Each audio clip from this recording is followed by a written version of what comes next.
everybody. Thanks for coming to the Independence meeting of Lion Publishers here in Philadelphia. And y'all need to come closer because this is supposed to be a conversation. This isn't going to be us, just sitting and listening to people talk. Get up here. Come on. Come on. Get up here. Come on. You making us leave our laptops? Come on. Move up. Get up here. All right. We want to be able to have people participate in this and not just sit and listen.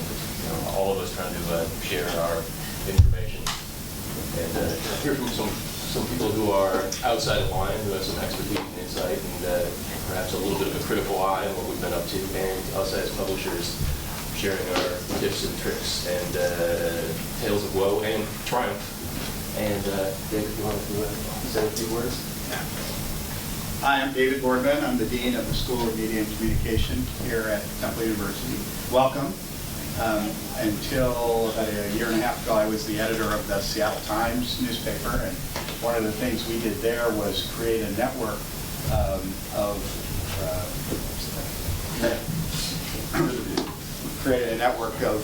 gosh, I think it's now up to about 70 partners of local sites, people really trying to do the things you guys are doing. I can't say enough how committed I am to your mission. I admire so much what you're doing, the way that so many of you have left other things behind, in many cases, safer journalistic careers to go out and try to create something that's meaningful for your communities.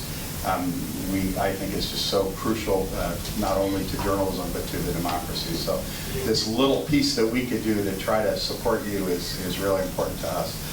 Please feel free to make our place your home and let Jim McMillan there, who I want to thank for facilitating this, know anything that you need. We have some other support folks here, but welcome to Philly, welcome to Temple, and we're just really glad that you're here. Thanks.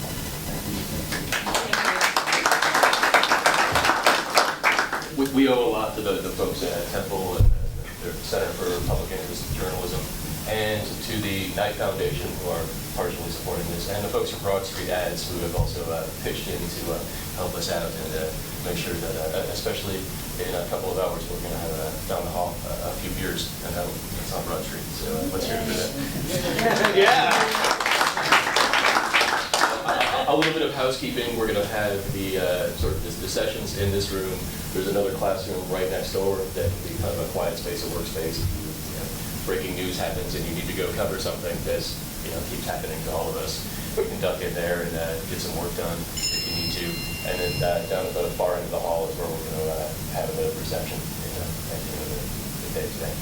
And really what we wanted to do to kick things off, especially because a lot of you have been going to INNA and IRE and in a lot of sessions over the past several days, and some others have just come in just for this, but to get people to have that conversation and not just sit and listen. We don't want this to be a passive experience, it should be an active experience. So what we want to have, basically, this is your chance to share, very succinctly something you've learned that would help other people out. So let's see a hand. Who's got a tip? Somebody's got one. Because otherwise I'm going to start calling on people. So you better volunteer. Because if you don't volunteer, you might end up being on the spot. Who's got one? And let's,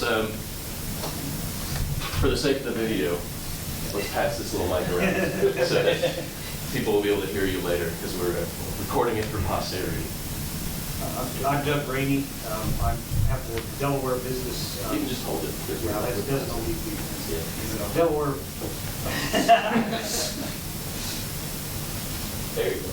I have the Delaware Business Daily website, and we've been laboring along here for 2 years, and in the last 3 months we've begun to see some potential in upselling on the web. Agencies are now looking at us for very sophisticated kinds of advertising online, maybe sometimes annoying but profitable. So we're seeing a lot of potential. So you're having ad agencies come to you Right. and not individual businesses looking to buy up. Well, we're what they call a vertical, and Yeah. and our business is still primarily small and medium-sized businesses, but the agencies have been looking at us and saying, you offer some quality, and you offer an audience that we'd like to reach. What kind of challenges have you faced in trying to deal with agencies? Because that's, I know, a problem for a lot of small publishers trying to break into that level of having people bring business to you rather than trying to keep hitting the streets trying to get business. Well, you end up with people who want everything yesterday, and you hit a lot of, as they say in the oil business, you hit a lot of dry holes. There's people fishing and doing other things, but we're beginning to see that the overall quality draws people who are interested by the time. They're qualified leads by the time they call us. So how many have you had, if you don't mind sharing? I've had two so far, and we're going to have more. And it's, are you having to cut your rates any to get that business, or are you getting the No, I think full rate we've card? probably been a little bit too low. The one advice I give anyone in this room is don't underprice yourself. There's one tip. And I would certainly agree. I read something recently by a new publisher who said, oh, we can raise rates later. We can start cheap and raise them later. It'll be easy to raise them. And who in this room has found it easy to raise rates once you've established anything? Yeah, I'm not seeing a whole lot of hands go up. And that's tough. You have to start with something reasonable and show that you think you have some value. If you're just going to give away the store, everybody, I think, would expect that forever. Who's next? I'm going to hit Jay. Okay. Well, let's hear a little bit about you. You've got some pretty creative things you're trying. I guess the thing that we learned when we started Richland Source was our primary competition is Gannett Daily and a local television station. We're in a county-wide market of about 100,000 people, and we just decided that we were going to be willing to be really weird and freak people out. That was sort of what we decided that we were going to be willing to do. But we were going to try stuff, and if it failed, we were okay. So, like, for example, we'll talk about this tomorrow a little bit, but in October of 2014, I'd gone up to Cleveland, and we're in between Cleveland and Columbus. I'd gone up to Cleveland, and I noticed that Cleveland had these really cool clothing stores that did casual wear that sort of promoted Cleveland and said, we know that you think Cleveland sucks, but we don't care because we think Cleveland is awesome. So suck it. That was sort of the attitude that the stores had. And Columbus had the same thing with a store called Homage, which was all about Ohio State University, but it was very fashion-oriented and cool, and it wasn't like Chamber of Commerce produced stuff. And we started to do some market research, and we said, wow, Richland County and the 419 doesn't have anything like that. And what do we have? Well, we know how to do websites, and we're totally connected in with the design community because they help us with our advertisement. And hey, let's make some T-shirts. And so we did. And we started a division called Made in the 419, and we came up with it in mid-October. We launched it on December 1st, and we sold $5,000 worth of product in 30 days. And now it's a division of Richland Source. It has nothing to do with the news. It has everything to do with community development and developing some pride in northwestern Ohio. And we sell between $500 and $1,000 worth of product every month. What's your margin on that? We probably make 25%. So it's not a huge margin. I mean, we're not going to Tahiti or buying islands with this. But it's actually worth putting the effort in beyond. You're obviously getting some branding on it, and people are paying attention to you because you're doing it. It's huge. The brand. But you're not going completely out of pocket in branding. You're actually making some money off of branding exercise. Yeah, and the thing that I would recommend for people to do is be willing to try that kind of stuff, because if you can determine that you can break even on it, the willingness to be different from traditional news media is a huge deal for advertisers. We had, to give you an example, Made in the 419 just last month, the Chamber of Commerce came to us because they have a leadership training program, and they said, we want to buy your shirts, I want to buy like 25 of them at wholesale, and I want to put them on these young leaders that we're training in the business community and send them out all over Richland County to Instagram and tweet and Facebook pictures of themselves in your product and hashtag it made in the 419. And so we got all this free marketing, and we got the product on movers and shakers in the community, and it's all tied back to Richland Source. And you're getting this sort of attention from the business community, even though you're still up against traditional media. Totally, yeah. It's opened tons of doors. We just made pint glasses, and so every time we sell an ad contract, we show up with a beer and a couple of pint glasses and have a beer with the person that we sold the ad contract. And the people in the media, or the other media salespeople are like, what the heck is going on? And it makes it fun, so. Well, you're going to talk a whole bunch more about this tomorrow, so I'm not going to make you say it all twice. So just thank you. Be weird. Try stuff. Do I see another hand? Mr. Hurd. Doug Hardy with Connecticut News Junkie, and I'm actually going to be on the panel with Jay tomorrow. I kind of recommend, maybe this might actually sound really elementary, but it might also be a new idea for some people. So we built a separate site for commerce. We have a news site, and we built a parallel site to make better use of all the tools available. Actually on WordPress, I know Dylan and I both have expression engine sites for our news site, and for a variety of reasons I'm struggling with it. But just building a separate site has drawn a lot of attention, and we put a directory on it, and a lot of people have poo-pooed directories for a variety of reasons too, like they put a listing in and then you never hear back. But we combine the directory with in our rates with display and some other marketing things, and we're really trying a lot of different ad products. But basically, like having the separate site it looks very much like the news site, but it's basically all our advertisers, and we put a blog on it so they can post just news about their company, like if they've hired somebody, things like that. So they can feed in press releases, basically. Yeah. And you're not putting the press releases onto your news site, it's over on the other. Right, exactly. And our news site on a busy day is going to have 50 posts on it, and we push stuff right off the front page in one day. And we all deal with that. So that's, there's only so much room. We don't really think of the home page as a front page of a newspaper anyway, but it does get crowded. And your social media can only take so many posts as well. So having the directory, the real key to it is the clients are spending more money with us because we'll give us a discount on ads. And so we're creating a relationship. We're encouraging. What are the numbers on that, if you don't mind? Well, it kind of depends. But we had a couple clients that have spent like $3 or $4 grand during a legislative session, typically, but maybe spent like 15 this year. And we combine some of that. It isn't just display; it's targeted stuff too. So we blend those global exchange ad campaigns with ours.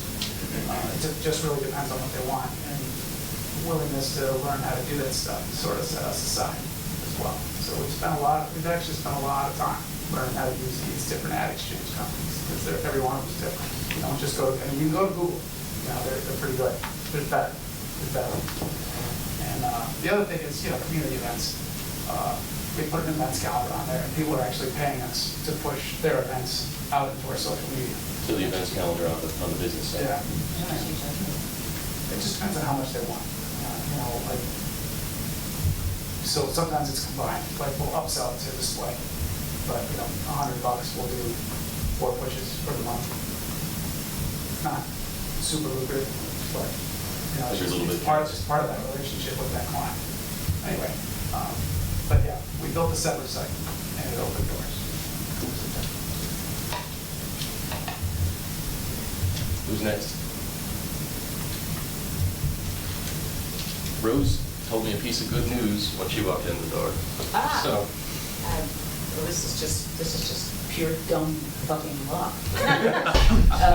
I found a development person and I put out the word, and actually I decided to just advertise by word of mouth rather than, putting up an ad anywhere or buying an ad and I just sent out to all my contacts in the nonprofit world. And I got this woman who not only has a long Rolodex, but she's got a fundraising event that needs a sponsor. It needs a cause that she's basically going to need. I'm kind of excited. And Paul, actually, let me ask you, why do you think you had so much trouble coming up with somebody to do this? Because I know you've been looking. I've been looking for a long time. I think, And then North Carolina. Rosalind's a nonprofit, so she's been looking for somebody to do fundraising. Right, right. Well, a hardcore ad salesperson. What I've decided that I need is, yeah, thank you. Get that thing away from me. What I've decided I need is underwriting sales. Not sponsorship, not ads, but underwriting. Just the way that we're trying to sell ourselves is that it's like the arbiter of good information about healthcare news in the state. We're a state of 10 million, and in the entire state, there's only two other full-time health reporters, both at the same outlet. So we're it.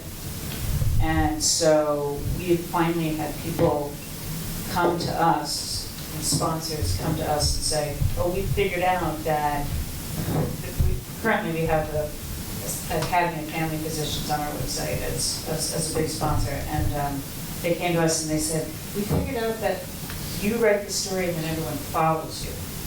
So we need to support you because otherwise no one will ever write about the issues that we care about. So that's how we're looking to sell ourselves, as the source of good information for the entire state, which is kind of a stretch. It's different from you folks, which are all kind of, much more local. So it's a little bit more of a stretch.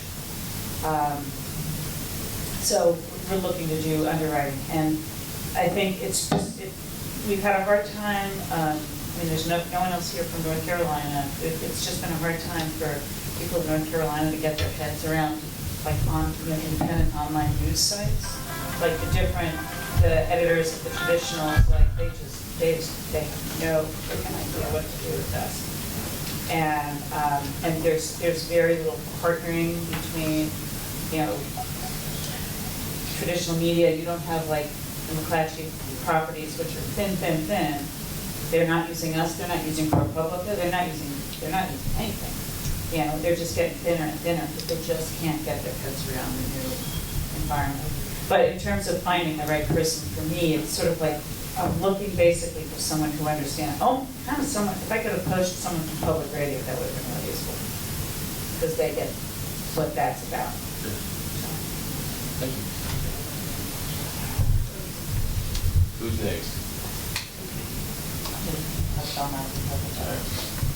Can everybody introduce themselves too? I know some of y'all know each other, but. Yeah. We do have some people who are new in the room, so please do say who you are. Okay. My name's Kelly Gilthorn. I'm the owner of Homepage Media Group, for daily online news sites in Williamson County, Tennessee. And one of the things that we have been moving gradually up with is a community health challenge. And we start selling it December, January, and we launch it on Fast Tuesday every year. And which happened by accident the first time and then became a tradition because it's appropriate. And we partner with local gyms, and they provide a trainer and nutrition advice. And it lasts 12 weeks.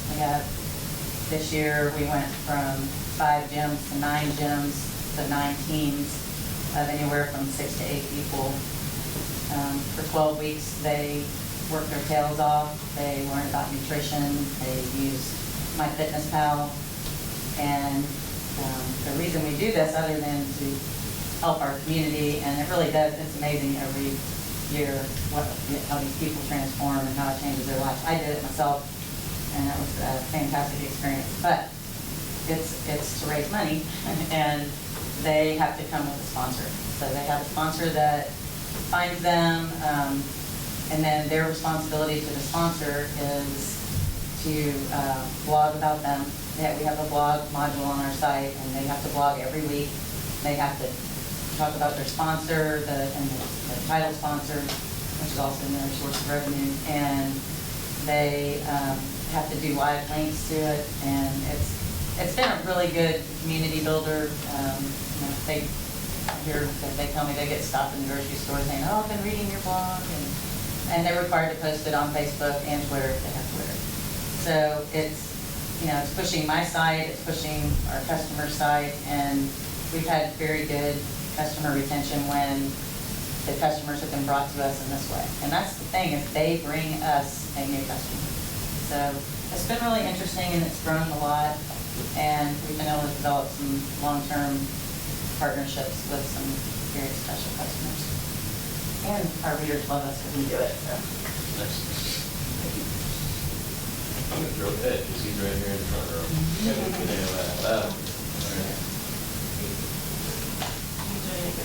Yeah, a good, or lessons learned. It could be a terrible idea that fell flat on its face. These are we shouldn't just brag about the things that we're doing that are awesome. Because sometimes that negative object lesson is even more directly informative because you can pinpoint, don't do this one thing because. My name is Traven Rice. I'm the co-founder of the Lowdown. We're based in Manhattan. We cover the Lower East Side of Manhattan, and we have a good thing. We're in the middle of our first ever crowdfunding campaign.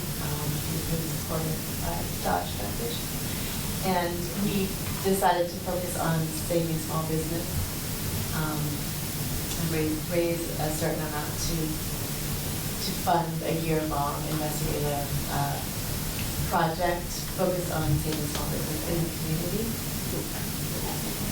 Just that it's solutions-oriented rather than just kind of whining about our favorite businesses closing and being mournful about that.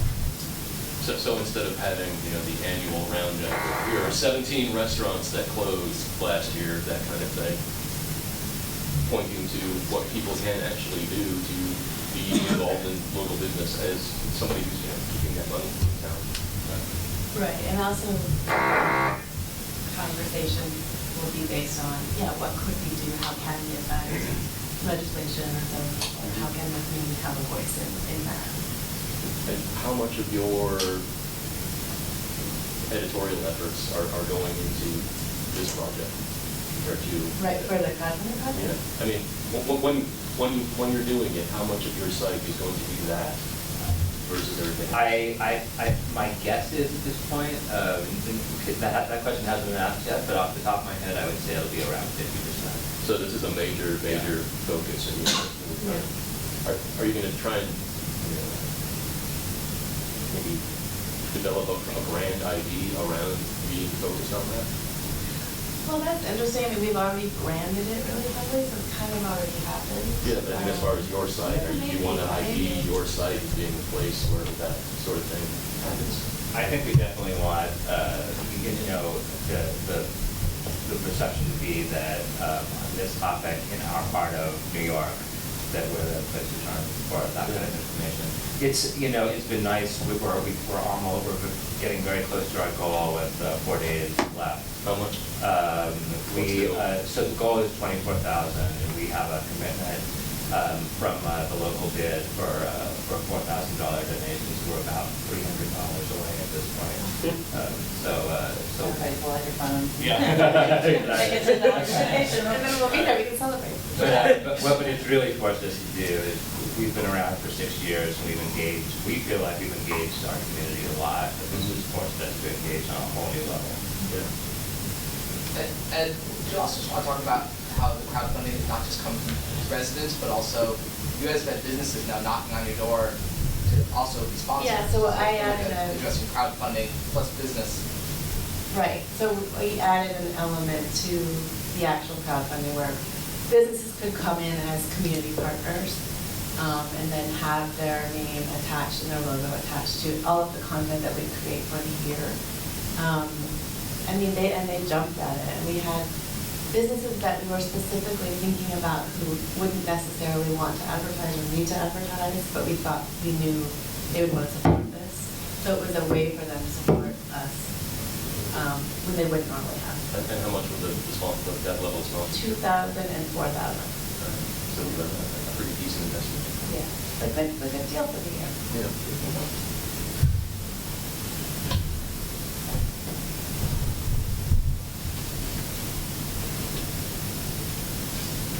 Hi, my name is Dan Myers. I run statecollege.com and Onward State. We're based in central Pennsylvania. About 110,000 people live there. Other than the students, we've been focused on pushing revenue-generating verticals basically since our start. How we have dominated that is dominating SEO in our market.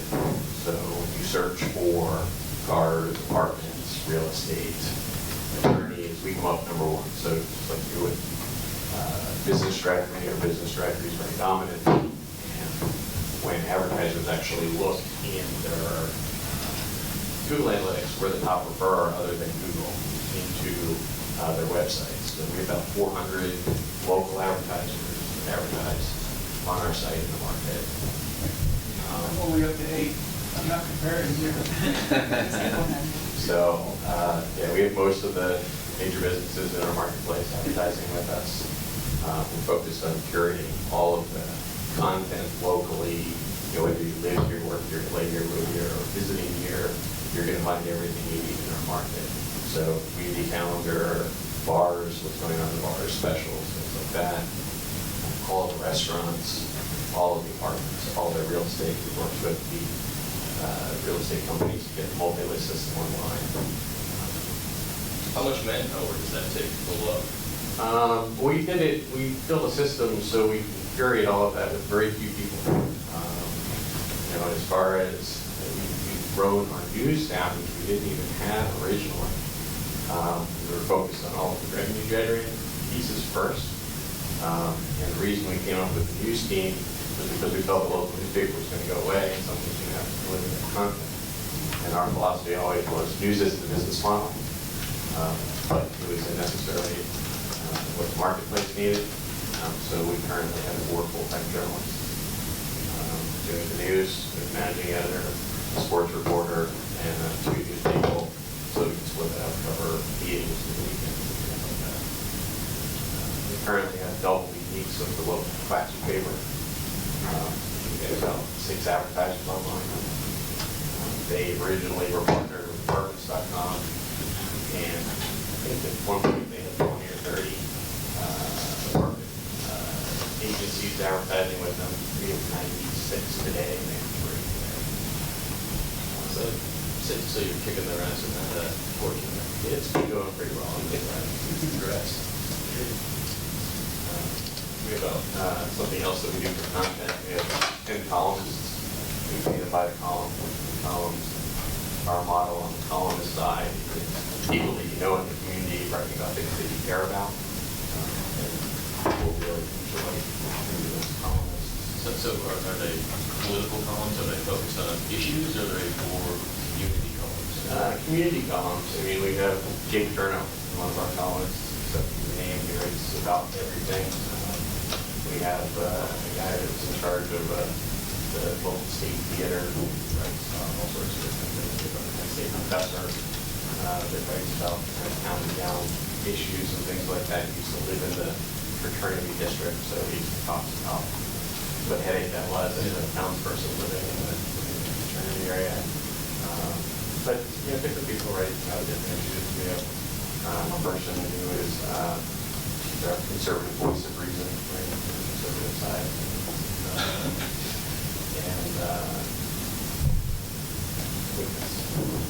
You pay your column? What's that? Oh, yeah. Now, Onward State, which is our kind of sister site, is it's Penn State students. We have to be Penn State students to be a contributor there. And we have stipends for their managing editor, and stipends for their editorial, their editors, and then the other students are contributors. And obviously, by the other students, we build up to about 200,000 social media followers. What do you pay a columnist? Depends on the columnist, anywhere from 50 to 150 dollars. Do you use study with these columns, if they're, like, how much traffic they get, or is it just like? We analyze that, yeah. Yeah, we do an SEO, looking at all of that, and bringing back feedback and recommendations and why, trying to improve. How do you dominate SEO? How do you dominate SEO? Based on our platform. So we have a platform called City Portals, and it's got an SEO DNA baked into it that we built. We've been understanding the search algorithms for a number of years. Like I said, you go search for state college attorneys, state college lawyers, state college departments, you can see that that site does come up #1 organically, many times ahead of Google business listings, but it's because it's all at one site. We consult with newspapers as well as how to grow their SEO. We've been doing this programs for different types of businesses for 50 years.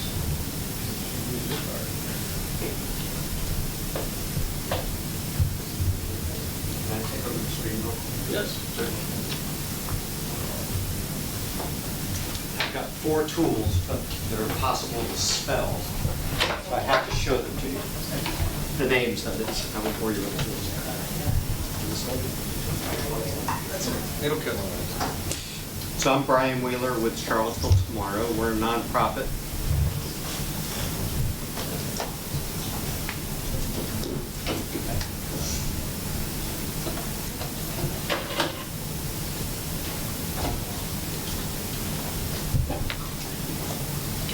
If you go to cvilletomorrow.org/lion, I've got the 4 tools. So we hired an intern, 4th year at UVA this year. She came in and just blew my mind about tools that I didn't know existed. This first one here is called Kumu. And you can see it's hard to spell, kumu.io. That graphic to the right of that are all the candidates running in our county for school board and board of supervisors. So we haven't embellished it with pictures and all sorts of detailed information, but it's a great way to associate people, organizations, ideas, and tell a better story. So we're going to build this out as we head into the November local election. Pictochart. Never heard of this. But a barrier for us has been having good graphic design because we haven't always had that on staff. Pictochart has templates galore. This is one I took and made a big foam board about local elections.